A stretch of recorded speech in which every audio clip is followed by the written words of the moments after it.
Почитувани го следите неделното интервју на Радио Слободна Европа, гостин е Марко Трошановски од Институтот за демократија Societas Civilis.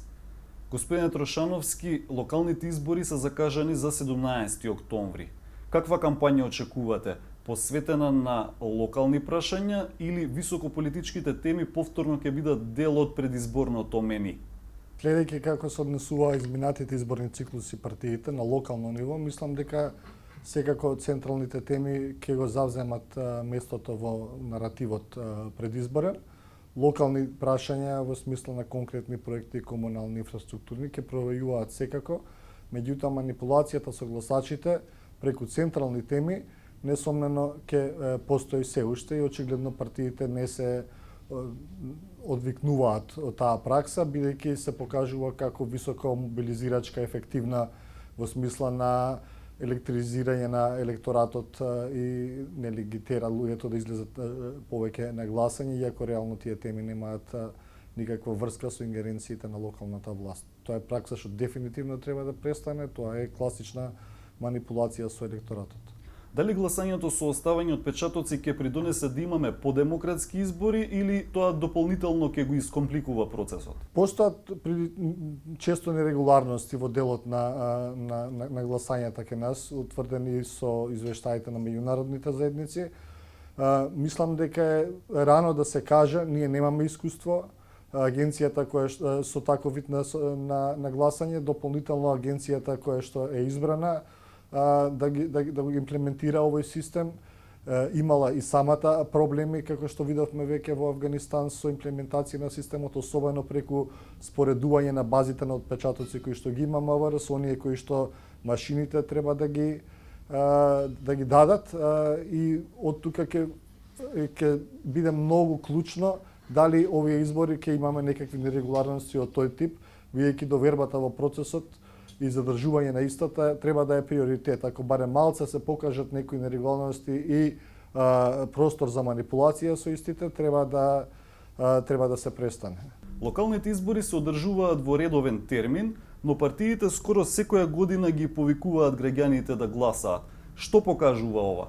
Видете, тоа е светска пракса, генерално доктрината во политичка комуникација е дека кампањата завршува кога ќе завршат и изборите. Фактички ние сме во перманентна политичка кампања на некој начин.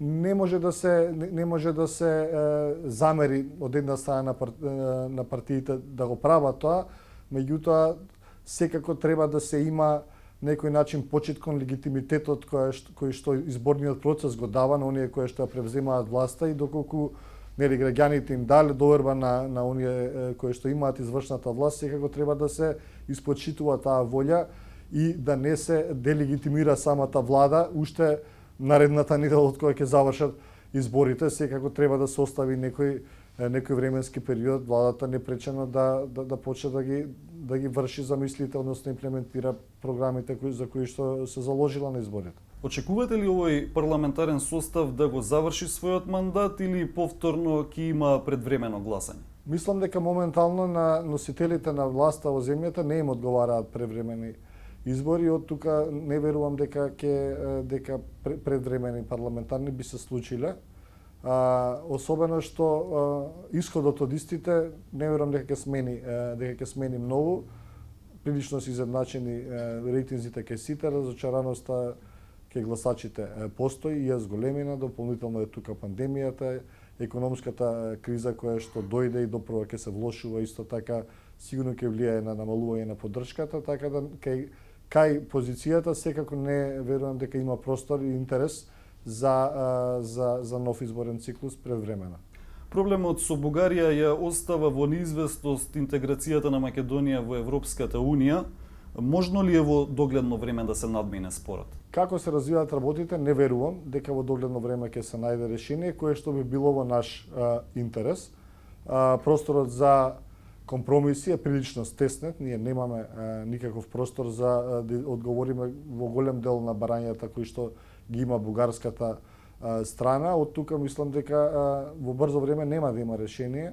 Ние мораме да останеме посветени на евроинтеграцијскиот процес заради наши сопствени интереси.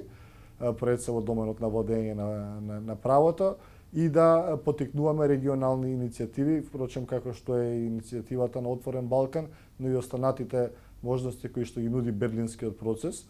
Мора да заекнуваме економска соработка, мобилност на граѓани, на добра услуги, транспорт и така натаму.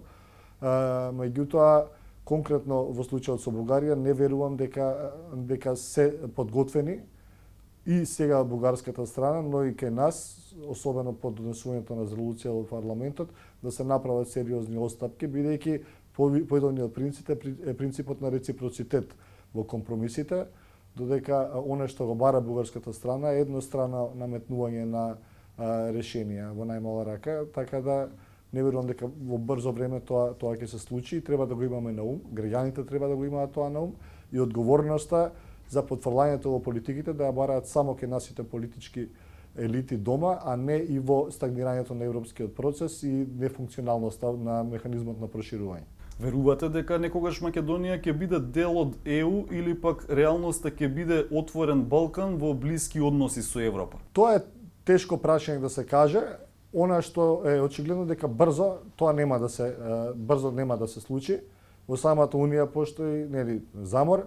Дебатите за она што се нарекува диференцијално проширување или проширување во повеќе кругови, во повеќе слоеви се посилни. Следното претседателство после словенското е во Франција, која што традиционално не покажува проактивност во делот на проширувањето, така да мислам дека регионалните механизми на соработка во асоциација со Европската Унија се нешто што е поверојатно дека во блиска иднина ќе биде доминантен начин на функционирање. Секако, крајната цел треба да биде таа интеграција и некогаш ќе се случи, меѓутоа не мислам дека тоа ќе биде во догледно време.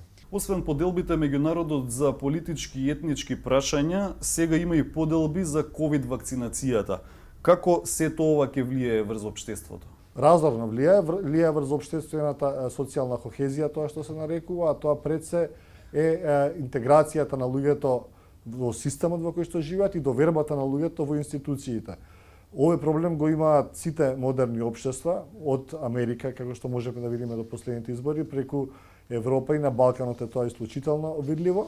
Таа поларизација е дел резултат на хибридните војни кои што се водат против овие земји, пред се преку социјалните медиуми и процесите и техниките на дезинформирање и лажни вести, кои што создаваат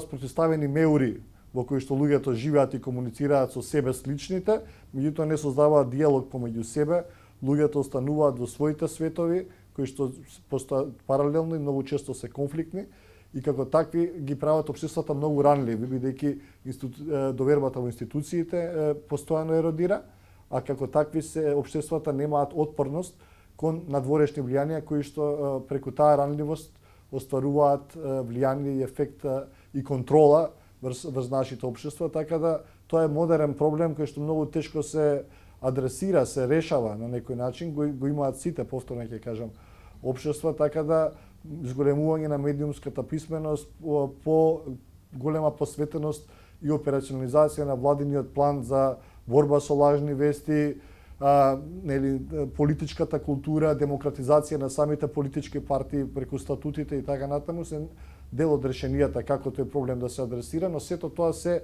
процеси кои што не даваат краткорочни инстантни резултати. Како гледате на честото носење на закони со европско знаменце во собранието? Мислам дека е класична злоупотреба на тој механизам на Европска Унија. Тој термин европско знаменце е колоквијален народски кажано, не постои како таков, но подразбира дека законите кои што се носат треба да се усогласени, односно да произлегуваат од потребите на усогласување на нашето законодавство со европското законодавство. И многу често, бидејќи политичката пракса е на партиите во парламентот е воопшто да не се слуша другата страна, партиите прибегнуваат кон филибастеринг, што делумно е разбирливо, бидејќи немаат механизми кои што, односно нема политичка култура кои што нивните интереси или интереси на граѓаните кои што тие ги представуваат би се вклучиле во законските решенија. кога тој процес не функционира во собранието, неминовно е дека ќе се пристапува кон блокада. И како резултат на тоа, како контрреакција се јавува оваа злоупотреба на механизмот на европско знаме. Таа треба дефинитивно да се исклучи. Мислам, секако е веќе и констатирана од извештаите на Европската унија како пракса која што е недемократска, и ние тука треба да ги закнеме механизмите каде што тоа просторот за злоупотреба ќе се намали. Имаме воведено 3 кризни состојби во државата за ковид, за мигрантите и сега за пожарите. Собранието истовремено не работи и нема да заседава за време на изборната кампања. Дали собранието треба да биде активно во ваква ситуација? Пред се собранието мораше и треба се уште да развие што поитно онлайн механизми за функционирање. Тоа воопшто не е спротивно на уставот, како што беше дел од пораките на луѓето кои што не мислеа така.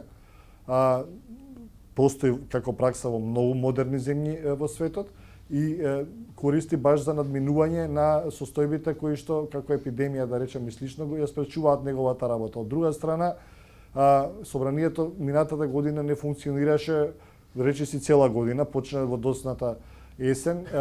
Имам премногу закони натрупани кои што чекаат таму, и најмалку што требаше да го прави собранието е да оди на одмори, особено во контекст на кризни ситуации.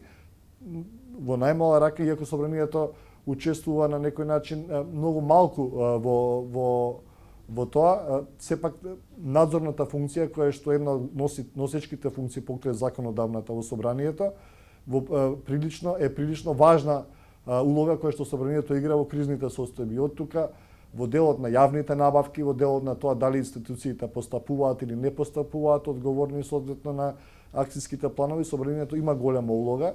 И ако сакаме поефикасно управување со тие кризи од страна на институциите кои што се отчетни и одговорни пред собранието не би требало да оди на одмор, би требало да се позанимава со притисок кон оние кои што треба да се справуваат со кризите и контрола врз истите институции. Господине Трошановски, ви благодарам за интервјуто.